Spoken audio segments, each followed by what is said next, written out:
اعوذ باللہ من الشیطان اللعین الرجیم بسم اللہ الرحمن الرحیم۔ سورہ احزاب، آج کا ہمارا لیکچر آیت نمبر 21 سے شروع ہوگا، اور آج کی پہلی آیت ہے بسم اللہ الرحمن الرحیم۔ لقد کان لکم فی رسول اللہ اسوۃ حسنۃ لمن کان یرجو اللہ والیوم الآخر وذکر اللہ کثیرا۔ لقد کانا بتحقیق، کانا ہے، لکم تمہارے لیے، فی رسول اللہ رسول اللہ میں، پیغمبر میں، اسوۃ حسنہ بہترین نمونہ، لمن کانا اس کے شخص کے لیے، یرجو اللہ والیوم الآخر جو امیدوار ہو اللہ اور روز قیامت کا، وذکر اللہ کثیرا اور خدا کا کثرت سے ذکر کرتا ہو۔ سلیس ترجمہ: تم کو پیغمبر خدا کی پیروی کرنی بہتر ہے۔ لقد کان لکم فی رسول اللہ اسوۃ حسنہ، اس کا دوسرا ترجمہ بھی اس طرح ہو سکتا ہے: بتحقیق تمہارے لیے رسول اللہ کی زندگی میں بہترین نمونہ ہے۔ اب اس کی جگہ میں اسوہ حسنہ کا ترجمہ انہوں نے کیا ہے، یعنی پیروی کرنی بہتر ہے۔ حسنہ کا ترجمہ بہتر کا کیا، اسوہ کا معنی انہوں نے کیا ہے پیروی کرنا۔ تو دوسرا جو ترجمہ میں نے کیا اس سے زیادہ عام فہم ہے، جو آپ کے اس میں استعمال بھی ہوتا ہے عام طور پر کتابوں کے اندر بھی: بتحقیق تمہارے لیے رسول اللہ کی زندگی میں بہترین عملی نمونہ ہے۔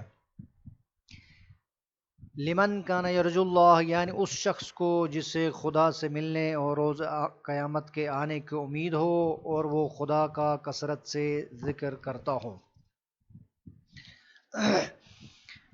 آیت کی تشریح: آیت میں یہ بتایا گیا کہ اس آیت میں رسول اللہ کی زندگی کو مسلمانوں کے لیے، بلکہ مسلمانوں کے لیے نہیں بلکہ پوری انسانیت کے لیے اللہ تبارک و تعالیٰ نے اپنے نبی کو ایک نمونۂ عمل بنا کر بھیجا ہے۔ صرف نمونہ عمل نہیں، خدا نے کہا اسوۃ حسنہ، بہترین عملی نمونہ۔ اسوہ کا اگر آپ معنی دیکھیں تو عربی کے اصل جو لغت میں ہے، اسوہ کے عام طور پر ہم معنی جو استعمال کرتے ہیں وہ ہے نمونہ، لیکن اس کا معنی جو اسوہ کا صرف نمونہ نہیں ہے بلکہ عملی نمونہ ہے۔ نمونے مختلف قسم کے ہوتے ہیں، ہر چیز کے، ہر طرح کے لوگ ہوتے ہیں، مختلف قسم کے نمونے، چیزوں کے نمونے، ماڈل وغیرہ ہر قسم کے ہوتے ہیں، لیکن ہر نمونہ، ہر ماڈل قابل عمل نہیں ہوتا۔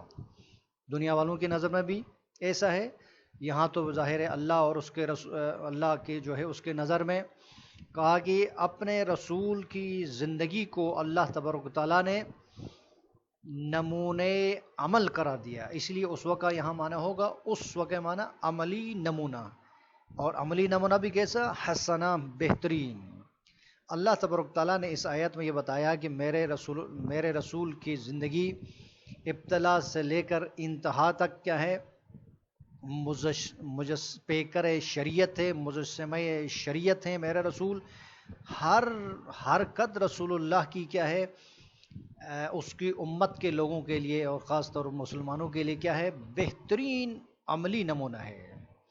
یعنی اس قسم کا ماڈل اور کہیں آپ کو نہیں ملے گا۔ اگر آپ رسول اللہ کی زندگی میں، اگر آپ اللہ کے بتائے ہوئے دین اسلام، پسندیدہ دین کی اگر پیروی کرنا چاہتے ہیں، اور حکم خدا کو اگر آپ یعنی جو ہے اور احکام خداوندی اور قرآن مجید کو اگر آپ عملی شکل میں دیکھنا چاہتے ہیں، تو بہترین وہ شکل جو ہے کیا ہے؟ وہ رسول اللہ کی ذات ہے۔ اسی لیے اللہ تبارک تعالیٰ نے یہاں پر کہا: اے انسانوں، اے مومنوں، تمہارے لیے رسول اللہ کی زندگی میں بہترین نمونہ ہے۔ بس تم صرف رسول کو دیکھتے جاؤ، رسول کی حرکت کو جو ہے اس کو دیکھو، اس کے قول کو سنو اور اس کے عمل کو دیکھو، اور تمہارا ایک کام ہے کہ بس صرف اس پر عمل کرتے جاؤ۔ آگے آیت کے ایک شرط کے ساتھ جو ہے یہ رسول اللہ کی زندگی کو اس آیت میں اسوہ حسنہ قرار دیا گیا. لمن کان یرجو اللہ والیوم الآخر وذکر اللہ کثیرا.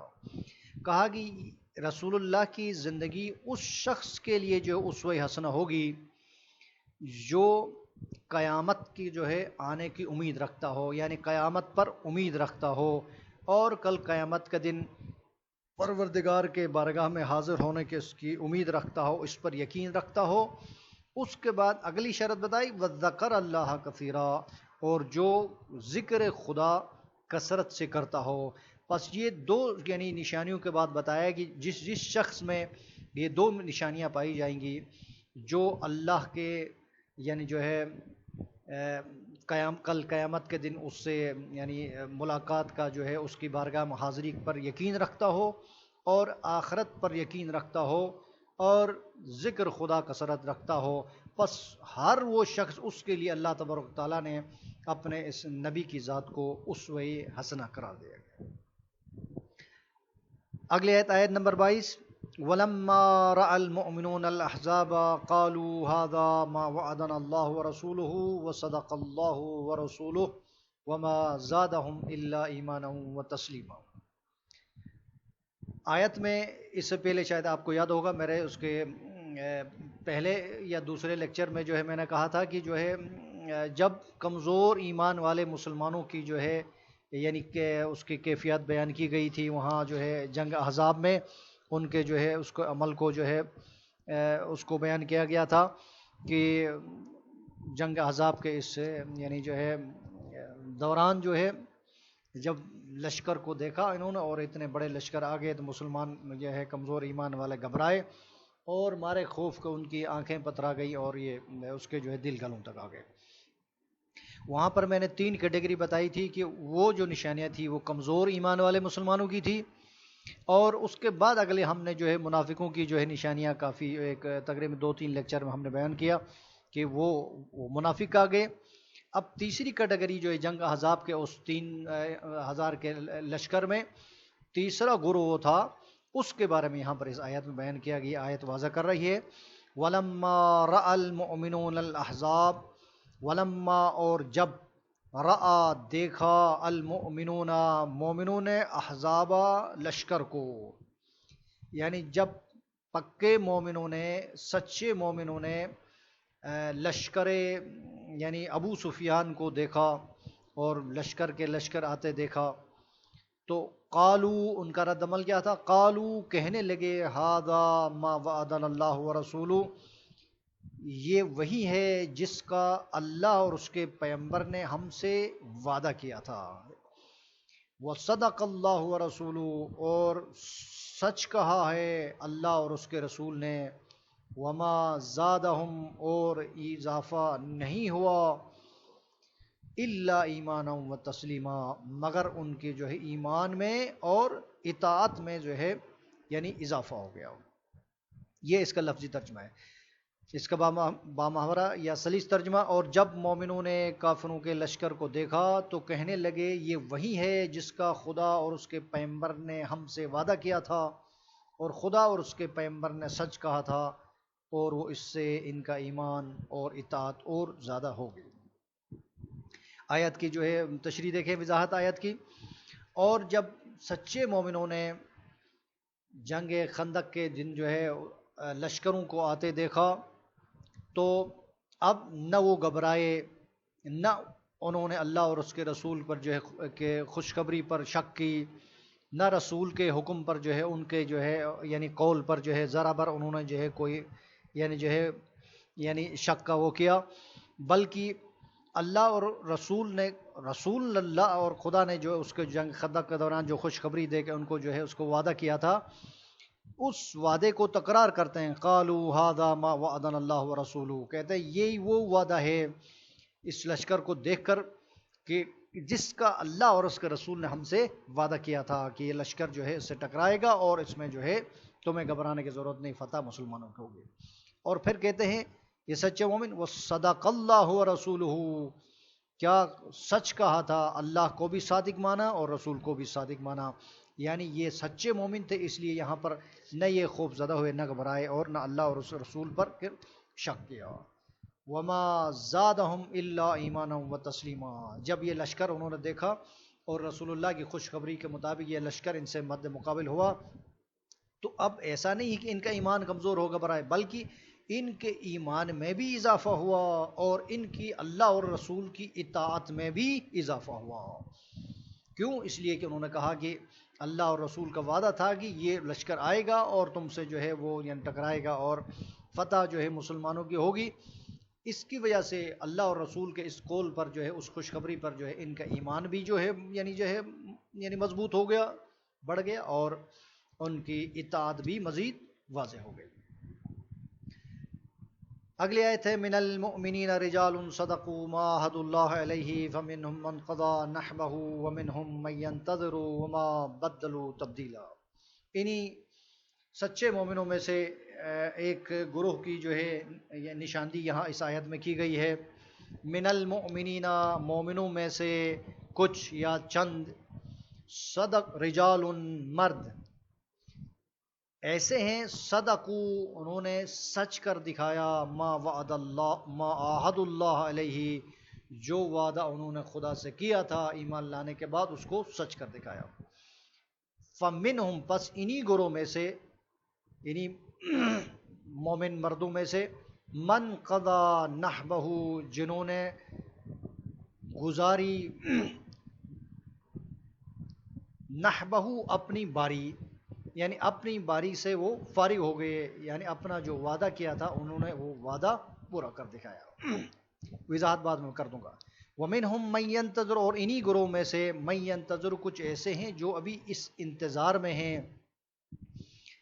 اس وعدے کو نبھانے کے اس کے انتظار میں۔ وما بدلوا تبدیلا، اور انہوں نے اپنے اس قول میں، اپنے اس عہد میں کوئی ذرا بر جو ہے تبدیلی نہیں کی۔ آیت کا ترجمہ، مومنوں میں سے کتنے ایسے شخص ہیں، من المؤمنین رجال صدقوا ما عاہدوا اللہ علیہ، جو اقرار انہوں نے خدا سے کیا تھا اس کو سچ کر دکھایا۔ فمنہم من قضا نحبہ، اور ان میں بعض ایسے ہیں جو اپنی نظر سے فارغ ہو گئے۔ ومنہم من ینتظر، اور بعض ایسے ہیں کہ انتظار کر رہے ہیں۔ ومنہم من ینتظر وما بدلوا تبدیلا، اور انہوں نے اپنے قول میں ذرا پر بھی نہیں بدلا۔ آیت کی تھوڑی بہت وضاحت کہ اللہ تبارک تعالیٰ اس آیت میں سچے مومنوں کے ایک گروہ کی طرف اشارہ کر رہا ہے کہ مومنوں میں سے کچھ مرد ایسے ہیں جو جنہوں نے اپنے اللہ اور رسول سے جو عہد کیا تھا ایمان لانے کے بعد کہ اے اللہ اور اے رسول، ہم ایمان لانے کے بعد پیغمبر کو اکیلے نہیں چھوڑیں گے، اور جو حکم تمہارا ہوگا اس حکم پر ہم عمل کریں گے، اس کے لیے ہم جان دینے کے لیے تیار ہو جائیں گے۔ یعنی اسی جنگ خندق ہو یا کسی بھی جنگ حوالے سے، جب بھی رسول اللہ بلائیں اس کے لیے ہم حاضر ہو جائیں۔ تو انہی مومنوں کے حوالے سے کہا کہ انہوں نے سچ کر دکھایا جو وعدہ انہوں نے اللہ اور اس کے رسول سے کیا تھا۔ فمنہم من قضا نحبہ، پس انہی میں سے ایک گروہ، ان میں سے چند ایسے ہیں جنہوں نے اپنی جو ہے اس کے یعنی باری کو نبھائی، یعنی جو وعدہ خدا سے کیا تھا کہ جو ہے اللہ اور رسول کی اس کے جو حکم پر جو ہم اپنی جان دے دیں گے، تو یہ اللہ حکم خدا اور رسول کے اس سے جنگ کی اور اللہ کے اس کے جو ہے بارگاہ میں اپنی جو ہے جان کا نذرانہ عقیدہ پیش کیا، اور یہ شہادت کے درجے پر فائز ہو گئے۔ اب انہوں نے جو نظر مانگی تھی اس سے وہ فارغ ہو گئے۔ کتاب کا ترجمہ ہے جو نظر انہوں نے وہ مانی تھی اس سے وہ فارغ ہو گئے، یعنی جو عہد انہوں نے خدا سے کیا تھا اس پر وہ عمل کر کے دکھایا، اور انہوں نے اپنی جان دین اسلام اور رسول اللہ کے حکم پر انہوں نے اپنے آپ کو قربان کر دیا۔ وَمِنْهُمْ مَنْ يَنْتَظِرُ، اور میں سے کچھ ایسے جو ہے مرد ہیں کہ جو اس شوق شہادت میں جنگ میں جاتے ہیں اور لڑتے ہیں، لیکن انہیں شہادت نہیں ملتی، اپنی جان دینے کی ان کو جو ہے نوبت نہیں آئی، ابھی انتظار میں ہیں کہ کسی طرح کے جو ہے ہم جو ہے اللہ اور اس کے رسول پر، اس کے دین اسلام کے لیے ہم اپنی جان دے دیں۔ وما بدلوا تبدیلا، اور ان کے اس ارادے میں، ان کے اس عہد میں ذرا بر بھی کوئی تبدیلی نہیں آئی، نہ شیطان نے انہیں بہکایا، نہ ان کے ذہنوں میں کوئی خیال وسوسہ آیا اللہ اور رسول کے حوالے سے۔ یہ آیت یہاں پر اس کو جو ہے سچے مومنوں کی جو ہے بارے میں جو تیسری کیٹیگری تھی آیت یہاں پر ختم ہوتی ہے۔ اگلی آیت ہے لیجزی اللہ الصادقین بصدقہم ویعذب المنافقین ان شاء او یتوب علیہم ان اللہ کان غفورا رحیما۔ لیجزی اللہ، تاکہ اللہ بدلہ دے، جزا دے، الصادقین سچوں کو، بصدقہم ان کی سچائی کا، وَيُعَذِّبَ الْمُنَافِقِينَ اور منافقوں کو عذاب دے، ان شاء اگر چاہے، او یتوب علیہم یا انہیں معاف کر دے، ان پر مہربانی کر دے۔ ان اللہ کانا غفور الرحیمہ، بے شک خدا بخشنے والا مہربان ہے۔ لام جو ہے آیت کی جو ہے اس کے جو ہے پہلے اس کا ترجمہ دیکھیں، تاکہ خدا، تاکہ لام زیر لی کا ترجمہ ہے تاکہ، علت اور سبب کے لیے آتا ہے، تاکہ خدا سچوں کو ان کی سچائی کا بدلہ دے اور منافقوں کو چاہے تو عذاب دے یا چاہے تو ان پر مہربانی کر دے، بے شک خدا بخشنے والا مہربان ہے۔ آیت کی تھوڑی وضاحت کہ اللہ تبارک تعالیٰ فرماتا ہے کہ یہ جو منافق اور کمزور ایمان والے اور سچے مومنوں کا یہ ایک یعنی جو ہے گروہ جنگ احزاب کے اس کے جمع تھا، آج اس میں جنگ کے لیے نکلا تھا، اور اللہ تبارک تعالیٰ نے ان کے لیے جیسے انہوں نے کہا کہ وہ زلزلو زلزالا شدیدہ، اللہ تبارک تعالیٰ نے ان کی آزمائش کی اور سخت طور پر جو ہے اس آزمائش کی ان کو سخت طور پر ہلائے گئے۔ اللہ تبارک تعالیٰ نے آزمایا ان مسلمانوں کو تاکہ پتہ چلے کہ اس آزمائش میں جو ہے یعنی جو ہے کون یعنی جو ہے کامیاب ہوتا ہے اور کون ناکام ہوتا ہے، تاکہ اللہ کو یہ حجت اتمام حجت کرنا چاہتا ہے کہ تاکہ سچوں کو ان کی سچائی کا بدلہ دے، جزا دے، اور سچے الگ ہو جائیں، اللہ ان کو جو ہے ان کے سچے ہونے کی وجہ ان کو جو ہے بدلہ دے دے، ان کی جزا دے دے۔ وَيُعَذِّبَ الْمُنَافِقِينَ اور جو منافق ہیں اس امتحان میں کامیاب نہیں ہوئے اور اللہ اور رسول سے انہوں نے جھوٹ بولا، زبان سے اقرار کیا، دل سے جو ہے انہوں نے نہیں مانا، تو ان کے لیے کہا کہ خدا ان کے جو ہے یہ جو ہے یعنی اتمام حجت ہو جائے تاکہ ان پر جو ہے خدا عذاب نازل کر سکے ان کے اس یعنی نفاق کی وجہ سے۔ اگر خدا چاہے تو ان کو عذاب دے، او یتوب علیہم یا انہیں معاف کر دے۔